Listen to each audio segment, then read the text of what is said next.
What's up everyone, Vu of NVU Films, back with another video, and if y'all don't know, I am a videographer filmmaker who does a lot of weddings. I film a lot of weddings. That is how I started this whole videography journey, but I don't only do weddings. I do corporate stuff, I do documentary stuff, I do commercial work. I do a bunch of stuff, including YouTube debag videos such as this, talking about gear you may or may not need. But that is neither here nor there. Today, I'm going to talk about lighting, and in the event video making world, wedding filmmaking world, whatever. This is probably one of the most popular lights out there, you know, if you talk to a lot of these wedding filmmakers. It is the Aputure 60X. I use it for quite a bit of time. As you can see, it's all taped up and everything. I'm beating it up pretty good. Beginning of last year, I stopped using it because I realized that I don't need this much power all the time. I think it's like 60 watts or whatever it is.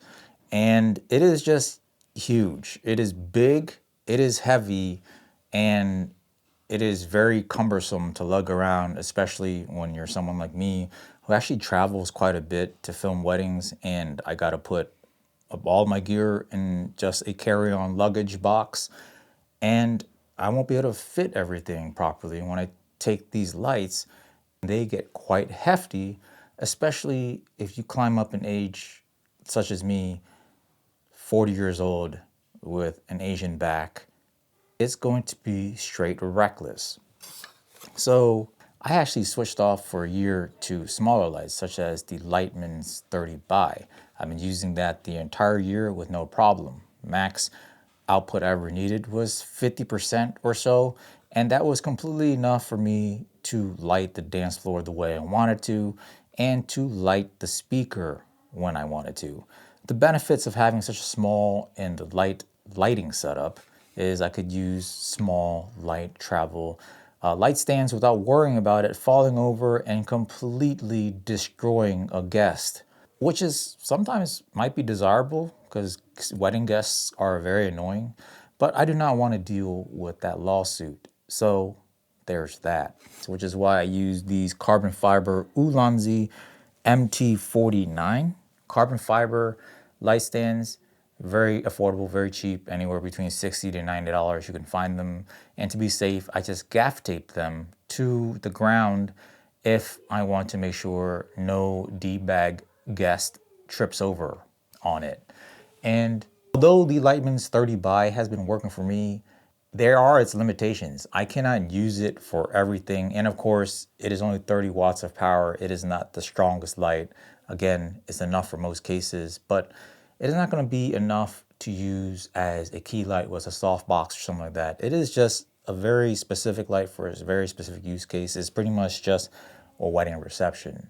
If you want something with this kind of output, but not be heavy AF and be able to fit better into your carry-on luggage, but not only that, the lighting quality is the best in the business in terms of color accuracy, in terms of absolutely zero flickering, and a very even spread of light, you would look no further than the Ifootage Sl1 60bna LED light. Of course, this light has app functionality just the way the Aputure one does. It has all that. The app works great, it connects great. I'm not going to do a whole walkthrough in this video, but overall, connects really quickly. It's very reliable. It is reliable, if not more reliable than the Aputure app based on my tests. Now, of course, you're going to tell me, well, Vu, this one does not have a FRESNEL like the Aputure one has a built-in FRESNEL. This light as a kit on its own without a FRESNEL is about 200 bucks. Comes with a nice carrying case and a reflector, which you cannot do with the Aputure light. So it operates just like any other LED light. It's just small, is tiny, right? You can connect its reflector to its built-in mini bowens mount, like so. Now you have a nice reflector, more intense light. Take this off, and it also comes with a little wrap, and this wrap goes over this reflector to give it a softer light output. No, I do not use it for events. Matter of fact, I am using it right now.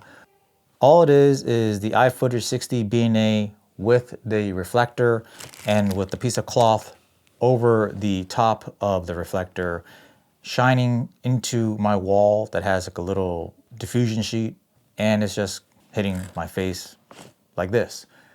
It's at currently 87% output. The wall is about like 8 feet away from me, so, you know, I'm getting a pretty good output right here. And I'm actually cranking my shutter a little bit, not using an ND. I'm at 1/80th of a shutter, but I am using f1.4 because I am a YouTube D-bag that likes a lot of bokeh background separation for no effing reason. So yeah, again, I still haven't answered your question. You know, this light is very tiny, it's very compact. As you can see, it's pretty much a little bit thicker than a 24-70 GM Mark II. Not the GM Mark I, like all you poor individuals out there. I'm talking about the baller GM Mark II Sony lens. You could buy a FRESNEL for around $100, and Ifootage calls it an Intensifier. And I believe this thing goes from 15 to 50 degrees. And this is the little FRESNEL / Intensifier right here. It also comes with barn doors, which just clicks on like this. And there you have it. You connect it on via the mini bowens. And now you have your light setup, which is very similar. As you can see, it's looking almost pretty much the same size as the Aputure one, but it is still lighter.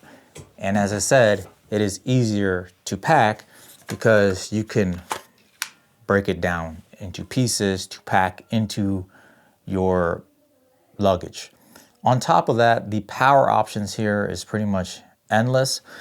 You can power it with either Sony NP batteries or VMount simply by connecting the handle that comes with it.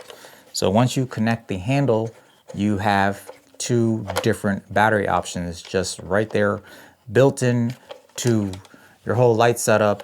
And right here is the NPF adapter. You take that off, and here is the VMount adapter. And there you have it. You just plug this thing in to the back of your light, and now this thing has battery power. You can also use a USB-C power bank, which pretty much any random cell phone charger, any USB power source, any USB-C power source that could deliver at least 65 watts of power, we'll be able to juice this thing up using the USB-C input in the back, and it could go up to 100 watts. So yeah, multiple different power solutions. If you don't want to mount this whole rigmarole onto the back, onto this and onto your light stand, because obviously it's going to add some weight, you could always find other ways to get either this attachment or some other way. You could always use some other way to mount your power source, battery, whatever, to your light stand and plug it right into the back of the light. And then there's power options such as this Came TV VMount battery. This is a 99 watt-hour VMount battery. It is very tiny. It is a Came TV Mini 99C, and obviously you can connect this via VMount right here, but this VMount battery also has a USB-C plug. Now, you could just do USB-C power delivery to this by plugging in a USB-C cable, and you could just hang this right off of your light stand somewhere and not have to use this handle at all, and you have power for your light for whatever project you're working on. The reason why this light is just so much more versatile is obviously this mini bowens adapter. And you're probably asking me now, hey Vu, like how are you going to connect some other accessories you already have for your other lights that uses a bowen mount?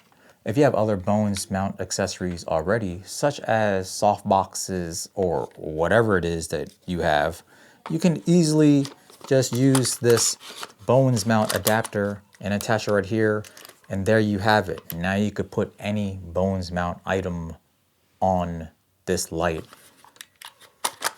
and you'll be good to go.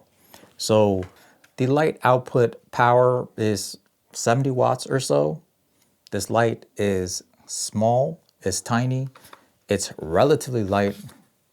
It is well built and it comes with everything you really need for $200. And if you want the Intensifier / FRESNEL, it's an extra 100. So for $300, you get a lot more versatility, a lot more lightweight, and a lot more capability due to the light quality, which is detailed on their website. And I am not some light guru. And in my test, the light does output a lot more evenly than any other lights that I own. Right now, if you're looking for a small compact light that can do it all and is super affordable, look no further than the Ifootage 60bna. Yes, Ifootage sent me this light to test out and possibly do a YouTube video, which I'm doing. But I liked it so much, I actually bought a second one. The one I'm using right now to light myself is, I bought it completely by myself. I bought the light and I bought the intensifier on my own. So I have two of these 60bna sets so I could use for events, and as well as any other random project I have where I'm not gonna need anything more than like 70 watts of light power. As you can see, it is plenty for this key light, and it has plenty of versatility in terms of powering it up, NP, VMount, USB-C, and plenty of accessories to use, such as bowens mount, and of course mini bowens mounts. And Ifootage is actually the only lighting company, Ifootage is the only company I see that has lights like these that actually also produces their own accessories that fit into their mount. This mini bowens mount, I believe, I'm not sure if it's a standard or not, but they have all of the accessories that will fit onto this mount directly, such as the intensifier. I hope this video helped you make a purchase decision on lighting. If you're looking for just like a do-it-all light you could use for your event with the FRESNEL, you could use as a key light, you could use as a backlight, and you could carry it everywhere, use it outside, battery powered, the whole 9 yards. Look no further than the Ifootage Sl1 60bna. And you know, I don't want to be some type of stereotypical kind of person, but this thing is designed in the UK, and Ifootage is a UK-based company, obviously made in China like most gear these days. But the fact that it is a UK-based company means when you contact someone in the UK, you know they're going to be responsive. They know, you're probably going to get better service if something does happen to your light. But seeing as this is a high quality product, I doubt you will have any problems, especially within the first 1 or 2 years of use. And seeing that I've been using all kinds of LED lights for multiple years, I've never had any issues with LED lights, so you will likely be fine. I've never had to contact any type of services for any of the gears that I have purchased in the past 10 years. But if you do, you know that customer service based out of UK is probably a little bit more responsive and trustworthy than my good buddies in China. With that said, hope this helped you make a purchase decision. Hope you enjoyed the video, and until next time, lighten up. Hey man, that light so tiny. Yeah, this is a Godox Lightman's LC30 I'm really trying to lighten up the load when I'm filming weddings. Oh my god, that unprofessional. If you want to be the best, if you want to be professional, you need to use Aputure LS 60x. I'm an old piece of trash. I'm not trying to blow out my back carrying heavy ass lights everywhere. No man, your thread is high quality, not heavy. I used those lights for 2 years. They're great, but they're bulky and heavy. Let me show you. I do, man. Bro, you alright? Sound like you just blew out your back and applied an earthy coffee-stained LUT to your drawers. I'm gonna have to visit a chiropractor. No, man, I think I need to go B&H get massage. Damn, I didn't know B&H Photo does massages. No, man, I go butt and hoe, fur and massage. Full body with happy ending. Only $29.99.